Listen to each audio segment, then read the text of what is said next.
Olá, me chamo Yuri, eu faço parte do grupo 115 e junto comigo estão o Rafael, o Carlos e o Pedro, e hoje iremos apresentar o nosso projeto. Eu vou começar dando uma introdução ao Event Storming, mostrando como que ele foi construído. Tudo iniciou aqui no nosso brainstorming. Então, no brainstorming, fizemos um levantamento dos possíveis eventos que poderiam ter, e a nossa preocupação aqui não foi já ir filtrando eles, apenas anotando as ideias. Após as ideias terem sido anotadas, fizemos então uma filtragem, uma limpeza aqui nos cards, removendo aqueles que já não faziam tanto sentido. Logo em seguida, construímos uns fluxos iniciais. Nesses fluxos, eles foram construídos apenas com eventos e até mesmo adicionamos caminhos alternativos, e logo em seguida vimos que alguns cards do fluxo faziam sentido ser de um determinado grupo e outros cards de outros grupos, e assim por diante, que foi quando já começamos a adicionar os eventos pivotais. Então separamos por grupos aqui no fluxo e aqui abaixo também. Porém, faltava ainda adicionar os cards mais detalhados. Então, adicionamos os cards de ML, de comando, de ator, ponto de atenção, políticas e sistemas externos. E dessa forma, o nosso fluxo já começou a ter outra cara, já começou a ficar mais detalhado. Então, aqui a gente viu que um ML, através dessa interface, o usuário, que seria o ator, iria executar um comando de preencher dados, os dados seriam preenchidos e iria executar uma política. E uma política iria executar outro evento e o evento outra política.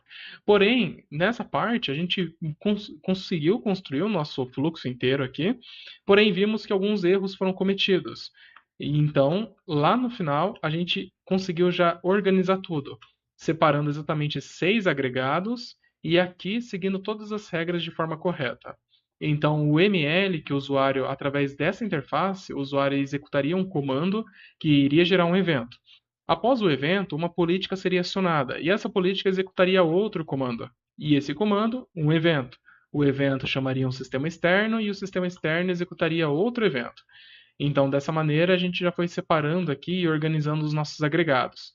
Ficou então o agregado de usuário, pedido, promoção, gameplay, biblioteca e de denúncia. E todos eles totalmente conectados. E esse daqui foi toda a construção do nosso Event Storm. Todas as etapas que passamos e definimos até chegar nessa parte final dele.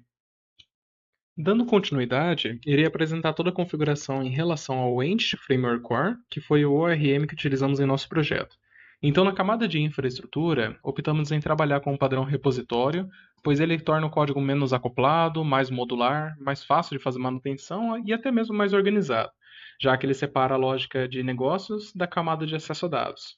Então, na pasta Repositories, temos um arquivo para cada uma das entidades que já implementa seus métodos, no caso implementando a sua própria interface, implementando os métodos de consulta e persistência de dados, tanto Game Repository e User Repository. Além do padrão repositório, também estamos trabalhando com o Fluent API. Então aqui em Data temos mappings, e em mappings também um arquivo para cada entidade, que já cuida de toda a configuração das tabelas. Assim a gente não polui a nossa camada de domínio com data annotations, seguindo melhores práticas, deixando o código mais profissional. Agora aqui em AppDB temos então a configuração do nosso banco em relação a quais tabelas ele vai ter, tanto users quanto games, mas uma atenção, aqui em mappings, em user mappings, temos no final aqui um vínculo entre game e usuário. Então esse vínculo, ele já faz com que gere uma tabela lá no banco, que vincula ambos. Então user games vai vincular games com usuários. Um usuário pode ter N games e um game pode pertencer a N usuários. Dessa forma, a gente já faz esse vínculo. E aqui em AppDB além dessa questão das tabelas, também temos a configuração das seeds. Então, criamos aqui alguns dados de teste para já popular um usuário administrador, usuários comuns e também alguns jogos aqui, para facilitar os testes iniciais. O Entity, ele também permite com que a gente trabalhe com as migrations. Então, dessa forma, a gente vai ter todo o versionamento do banco. A cada alteração na estrutura do banco, a gente cria uma nova migration e dessa forma, ao rodar o update database, terá o banco atualizado. Agora, dando um exemplo prático em relação aos endpoints, se eu clicar aqui nesse de listar, executar, ele já cai lá no meu repositório. Ó. E aí, lá no repositório, se eu der um F5, ele já lista aqui os jogos para mim. Então, dessa forma, a gente vai trabalhando com repositórios.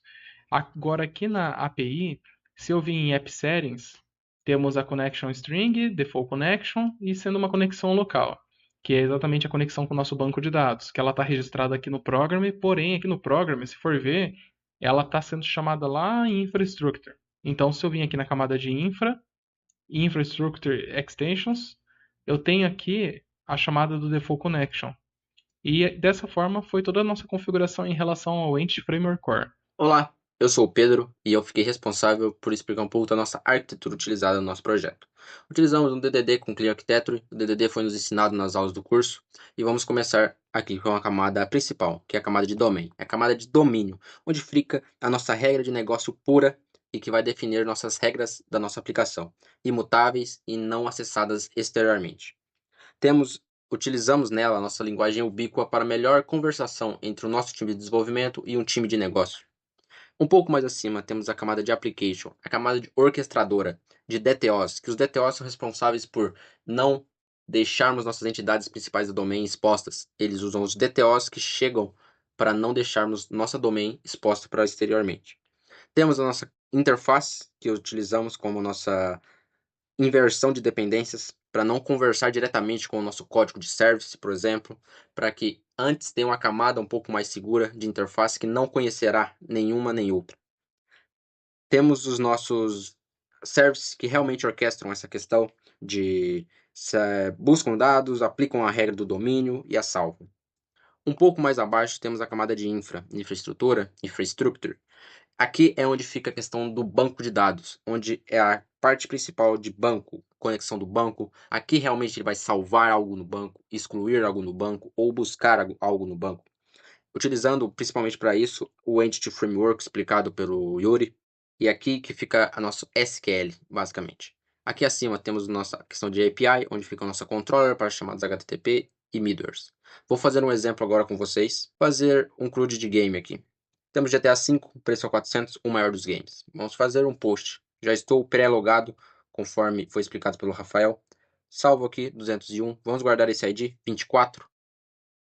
Buscaremos aqui ele. Vamos ver se ele existe mesmo. 24, GTA V, todas as informações. ID 24, vamos mudar. Estamos perto de GTA 6. ID 24.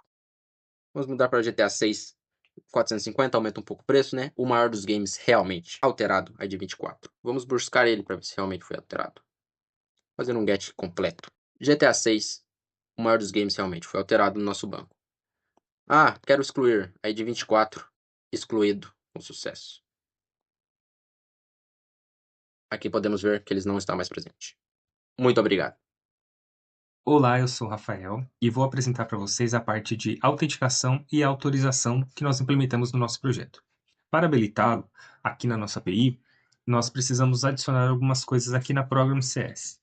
Nesse caso aqui, a gente adicionou algumas configurações lá no app settings, a gente traz isso para cá e adiciona aqui nesses parâmetros para a geração do JWT aqui.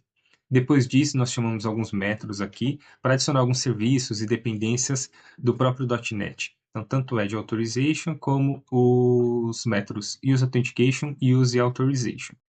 Com esses métodos, ao adicionar a notação authorize, o sistema vai exigir um token autenticado para que possa executar os recursos desse endpoint. Podemos adicionar também alguns parâmetros para esse authorize, como roles, que vai definir qual perfil pode acessar esse endpoint. Para gerar o token aqui na nossa aplicação, nós adicionamos uma controller chamada auth e um endpoint chamado login, onde nós recebemos usuário e senha e fazemos nessa service essa autenticação. Essa service vai buscar o e-mail, verificar a senha e, estando tudo aqui, nós geraremos um token e retornaremos lá na API. A geração desse token ocorre buscando alguns parâmetros aqui, definindo algumas claims ou informações que serão adicionadas no token, que a gente pode consultar ela posteriormente. Inclusive a role que será necessária para a gente identificar qual que é o perfil do usuário. Vamos fazer um teste na Game Controller, onde eu tenho um endpoint que lista todos os games, onde eu não tenho um perfil específico, ou seja, eu preciso apenas estar autenticado. E também tenho o Create, onde eu preciso não só estar autenticado, mas estar autorizado como um perfil admin para fazer isso. Aqui na API, então, nós podemos chamar o endpoint de login, passando as informações aqui de um usuário comum. Esse endpoint vai nos retornar o token que foi gerado. Esse token nós precisamos adicionar no header das requisições. Aqui no Swagger nós podemos adicionar ele aqui, que ele já vai adicionar no header de todas as requisições que a gente fizer. O get ele deve listar todos os jogos que a gente tem aqui, porém ele não vai conseguir realizar o post. A gente recebe aqui um 403. Gerando um novo token aqui no endpoint de login, agora passando um usuário e senha de um administrador, a gente vai gerar um token e esse token nós vamos utilizar aqui no Authorize. Agora deve ser possível a gente executar a consulta e também a criação do jogo. Consultando novamente, nós temos aqui o jogo adicionado. Boa noite, eu sou o Carlos, do grupo 115, e eu vou estar mostrando os testes unitários que a gente criou para o nosso sistema FIAP Cloud Game. A gente focou em criar os testes para duas camadas principais do sistema, sendo elas o domínio, que representa o núcleo de regras de negócio do sistema, e a camada de aplicação, que define os casos de uso. Nessa camada, a gente usou mock para permitir que a gente faça os testes sem depender do banco. Mostrando os testes de domínio, o padrão da nomenclatura que utilizamos em todos os testes é, no caso do domain, o nome do domínio, o que deve ser feito e quando deve ser feito. Nesse teste, a gente está validando que o game deve ser criado quando os dados são validados. Aqui a gente instancia um objeto da classe game e verifica se o título do game é esse, o preço é esse, se é um jogo que está ativo e se o ID dele é diferente de nulo. Nesse teste abaixo, a gente está verificando que o game deve lançar uma exceção quando o título vazio. Então a gente instancia um objeto com o título vazio e espera que ele lance uma exceção do tipo domain exception. A gente pega essa exceção e verifica que essa mensagem que está sendo retornada é igual a essa mensagem. Os métodos da user seguem o mesmo padrão, instancia um objeto, verifica se os dados estão batendo, aqui verifica se as regras definidas estão batendo também. Os testes que a gente realiza na application servem para validar a integração entre o serviço e o domínio. A nomenclatura é parecida com a domain, porém o padrão aqui é um pouco diferente. A gente coloca o nome do método que a gente está testando, o que deve ser feito e quando deve ser feito. No início do método, a gente cria um objeto da classe createGameDTO com esses dados, e logo abaixo a gente faz um mock para simular que o objeto foi enviado para a API e retornou um teste completed task.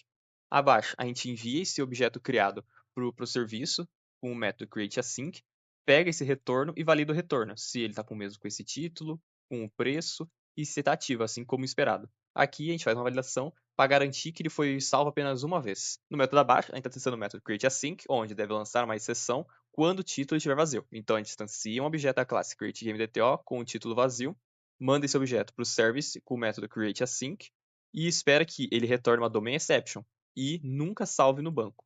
Os testes do user seguem o mesmo padrão, como podemos ver aqui no método getByAsync, onde deve retornar o user quando existir. Então a gente instancia um objeto da classe user, faz um mock que quando esse método getByAsyncID receber esse ID, ele vai retornar um user. Então a gente utiliza desse mock aqui embaixo, pega esse resultado e verifica se o ID é igual ao resultado e se o e-mail é igual ao e-mail do resultado. Agora eu vou estar executando os testes para ver se o resultado está como esperado. Como a gente pode ver, todos os testes passaram. Se a gente vier nesse teste e deixar o título do jogo vazio, rodar os testes novamente, a gente pode ver que no teste que a gente alterou, ele deu uma exceção de domain exception com a mensagem título do jogo é obrigatório.